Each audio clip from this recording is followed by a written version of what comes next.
پہلے اس ایٹیچیوڈ کو تبدیل کریں. یہ جو محبت ہے وہ ہینڈسم ہے, میری ماما شادی کرنا چاہتی ہیں, وہ خوبصورت ہے, وہ یو پٹواری ہینڈسم چاچو, اور یہ ہینڈسم, اس کی آنکھوں کے, ایک اور ٹویٹ ملا, اس کی آنکھوں کے سوا کیا رکھا ہے دنیا میں. پھر عمران خان کی تصویروں کو انہوں نے اتنا فیمنش بنا دیا کہ خسرا عمران خان بنا دیا. میں آپ کے ساتھ شیئر کر لیتا ہوں. یعنی کہ آپ لوگ جو ہے ہر چیز محبت میں, یہ محبت دل سے نہیں نکل سکتی. کیوں نہیں نکل سکتی بھائی؟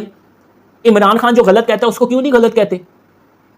میں صرف اور صرف عمران خان کے خلاف زیادہ اس وجہ سے ہوتا ہوں کیونکہ جو اس نے ایک اورا بنایا ہوا تھا کہ جناب صاحب ایمانداری ہوگی, کیا کہتے ہیں, عدل ہوگا, سب سے زیادہ خلاف ورزی اس نے کی, اور پھر بھی لوگ اس کے حق میں بولتے ہیں.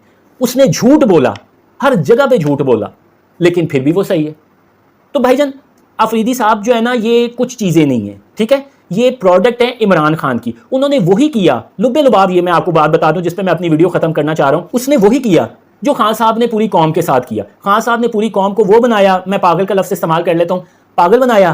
اور اب کیا ہوا ہے, یہ لوگ مل کے, اور بلکہ خان صاحب نے پاگل بنا کے خوب کمایا, اور یہ لوگ اب خان صاحب کو پاگل بنا کے, خان صاحب پھنس چکے ہوئے ہیں تو ڈالر کما رہے ہیں. اور یہ سارے کما رہے ہیں, یہ نہیں ہے, یہ وہ ان کی بات کہہ رہا ہوں جو آج یوتھ ہیں, جو پی ٹی آئی کا اثاثہ ہیں.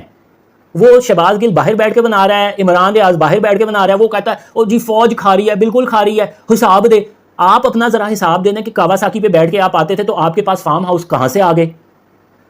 صدیق جان صاحب حساب دے دیں کہ جب ڈالر کی گڈیاں آئی تھیں وہ, اور پیسوں کی گڈیاں, وہ کہاں پہ گئیں. ساری اپنا حساب دینا. سمینہ پاشا بھی حساب دے کہ وردیاں پہن کے جو یہ ٹویٹ کرتی تھی کہ ہم تیار ہیں, سب حساب دیں, پر نہیں دیں گے. پیسہ بھائی جان سب کو عزیز ہوتا ہے. گیم ساری پیسے اور طاقت کی ہے. فرنٹ پہ آپ کو مذہب بھی رکھا جاتا ہے, آپ کی شخصیت بھی رکھی جاتی ہے, آپ کا نیشنلزم بھی رکھی جاتی ہے. لوٹا ہر طریقے سے جاتا ہی ہے.